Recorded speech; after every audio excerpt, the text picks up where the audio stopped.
I say we don't know from the Bible because the biblical scholars themselves, and I would like to mention a few. Recently we had Dan Brown's The Da Vinci Code that came out and clearly exposed a lot, because they were quoting, although it was a fictional story, the quotes that he gave and the information he gave was based on real scholars' work. Yes. In fact, those same scholars sued him for plagiarism. I don't know if they won or not, but it's not the point. Also, we have another scholar by the name of Richard Elliott Friedman, who wrote the book called Who Wrote the Bible? And then we have recently another of the Christian scholars, Richard Elliott Friedman happens to be Jewish, and he's talking about the Old Testament. The New Testament scholars have come to the same conclusion. For instance, F.F. Bruce, and then very recently, Bart Aaron. Yeah. He wrote a book, Lost Christianities. After that, he wrote Misquoting Jesus. And when you read it, you're going to say, how can I have any faith in the Bible anymore at all? He became an atheist. He was a dyed-in-the-world, Bible-thumping, Jesus-loving, born-again Christian, until he started studying at Princeton. And he found out that all the stuff he was saying and being taught was just air. The actual reality, what he saw in front of him, caused him to lose all faith. And this is what we do not want. We do not want Jews, Christians, or Muslims to lose faith. What we want to do is come together and come closer on what is true. What can we prove? What have we got evidence for? We need evidence. We have solid evidence. Authentic evidence. I came to Islam because of evidence. I was clearly motivated by evidence only. And the inspiration comes to me after seeing evidence. Then I think, okay, that makes sense. But to blindly follow something and say, this is my faith, that's blind faith. Even the Bible that exists today in English states that you're not supposed to do that. To have blind faith, the blind following the blind. What is that? It's hard, though, when you've grown up hearing people say over and over and over a certain statement, you can't help but fill in the blanks. There are just certain things you're going to say. Whether it's a little jingle from television, somebody starts it, you finish it. Something that you're used to seeing in the news, or something that you hear in the streets that people started saying, you can't help but finish it because it's what you've heard all your life. And that's what people, all they're doing is filling in the blanks, really. Yeah. Mary had a little lamb. It has to be. What are you going to say? Mary had a little Cadillac? It doesn't work. It's like, what'd you say? So we want the people to stop, use their brain, Yeah. think. Don't let the pastor think for you.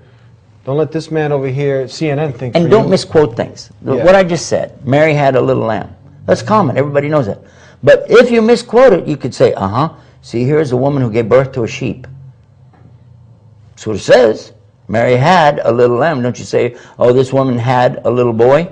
Oh, okay, you mean by that she gave birth. Here we don't mean that at all. We're saying that she owned it. And there's a big difference. If you said God had a son, what are you saying? No, God owns all of his creation, including this great Messiah and prophet. So what we have from a copy of a copy of a copy of a copy, a copy, what's not a copy of the original, is there anywhere in this that Jesus explicitly, not implicitly, says that I am the Son of God? No, not really. No, okay. No, he doesn't say I am. No, he doesn't. He actually says I'm the Son of Man. This is what we find. About 83 times, no? One of the things they'll say is, well, look where he said, I am that I am. And that's what God said in the Old Testament, I am that I am. But you don't know what that was, even in the Koine Greek. Yeah. All right. For instance, there's another one, and when it talks about in John, the Gospel of John, that in the beginning was the Word, and the Word was with God, and the Word was God, and God spoke the Word, and the Word became flesh. And they use all of this to say it was Jesus, but nowhere in those, up until 19 verses after this starts up, do you find the word Jesus is not even connected to the expression. Okay? But actually, in the Greek, which is a translation of a translation of a copy of whatever, according to these scholars I just quoted from, in the Greek even it didn't say that. It didn't say that. In the beginning was the Word was with God, the Word God. There's no was there.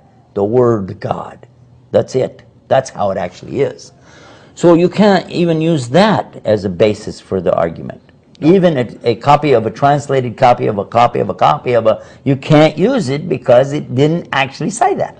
And then we got to go actually back to the time, like if you say today, in the place where we live in America, and you say, I need a lift, someone's going to think you need a ride. But if you go to England, you say, I need a lift, it's an elevator. So when you go back to the time, if you go back to the time of Jesus, peace be upon him, what were, and the Jews knew this language the best, what did they mean at that time when they referred to Son of God? Did they actually mean what we think it means today? Actually, this is a good point you're bringing up. This is something very famous in the Semitic world for the Jews, for the Arabs, and for the people of the Aramaic descendancy, that they would use this term Ben. Ben actually means the son. For instance, Benjamin is really Benjamin, which means the son of the right. Yamin it means the right hand or the right side. Benjamin is the son of the right. And Ben Kacha was one of the famous tribes. And in Arabic, you talk about Beni Hashim. And you're talking about the tribes of the people of Hashim, the Hashemites. And if you said somebody is Abdullah ben Saba, or if you said that, which happened to have been a Jew who came to Islam, somebody is Ben Salam, he's the son of. So this is just something that people normally say. Now there's another word, abd. Abd means the servant of. So people had servants, and many times the servant would take the name of the master, as in, I am the servant of so-and-so, or the, the slave of so-and-so. And this went on for a long time until Islam came, and then it was forbidden to say that you're a slave anymore, because God doesn't like slavery, by the way. Allah doesn't like it. He encourages Muslims to free slaves all the time. So if there's slavery going on, the only real slavery should be the slave is ultimately the slave of Almighty Allah. So Allah, and you put Abd in front of it. Abd, Allah, Abdullah. Have you heard people name Abdullah? Yeah. Abdullah, you probably know somebody named Abdullah. So he's actually the servant of God, servant of Allah, Abdullah. Yes. Well, if somebody was using that term, Abdullah, and then somebody else said Ben Allah, Beni Allah, he's actually saying the son of God, or descendancy of God. So this was someone, a pious person, a righteous Ibn, person. they can say Ibn. Ibn is another way to say, you say Ben or Ibn, both of these are the same thing. Ibn Allah. So at that time it meant someone righteous. I don't know. I'm just telling you this is the word. I'm not going to try to tell you, I'm not going to make up anything. What I know, I'll talk about. What I don't know about, I don't know. And this is the way that if you want to have a rational discussion, when you come to a point where you don't know something, you say, I don't know. And this keeps everything on an even keel. And this is one of the things we lack a lot in the West today, is when a person doesn't know, you don't need to punt. You need to stop and say, this is a case where I can't answer that, we'll move on. I see. Okay, well, we're going to ask a couple more questions before we come to a close. So let's go back to, we jumped into the Bible a little bit. Let's stay there, then we'll go away from there. But real quickly, if you take where people are saying Jesus is the Son of God, we can go back and say, okay, let's be fair all across the board, because the Bible actually has sons by the tons. Adam was a son of God, David was a son of God. So why explicitly only to Jesus? Can you give us some examples here? All right. Again, we know in prophecy from the Quran as Muslims, but also for the Jews in their prophecy, they're holding on to. They talk about one who will come, who is the anointed and the appointed one to be the king of the Jews. And this expression is used in the Bible, and it's understood in Arabic as well as the one who is chosen, the chosen one. And this is the one chosen not by the people, but chosen by God.